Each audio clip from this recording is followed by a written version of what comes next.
So good day, sir. Here's our 70% progress in our e-commerce prototyping in UAD. So here's our admin.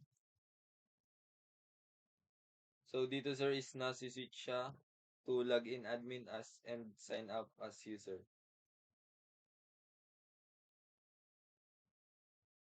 So login as admin. So dito yung admin dashboard. So natatrack dito is yung sales today, orders today, revenue, and low stock alert. So dito din yung sales trends, best-selling product, pending task, product management. Dito din na manage yung mga product orders. Also sa mga orders na ma-manage din. Customers, then reports, sales overviews are then daily, weekly, and monthly sales overview, then settings, on off, then support, yan, dashboard, change,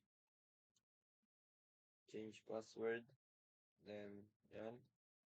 So, and our mobile user, yan, sign up, then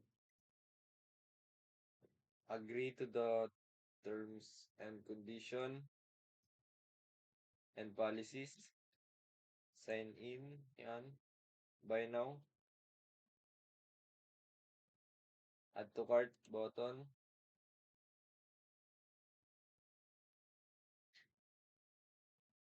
yan, then search,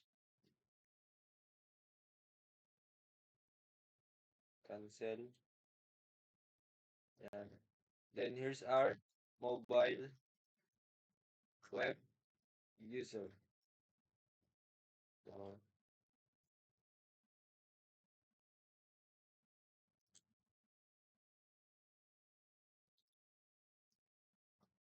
yan.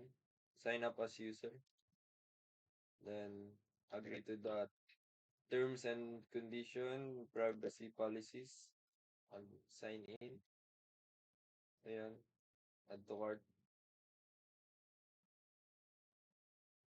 Then change, save changes, sign in, log out. So, so here's our 70% progress in our prototyping in UAD. Thank you po.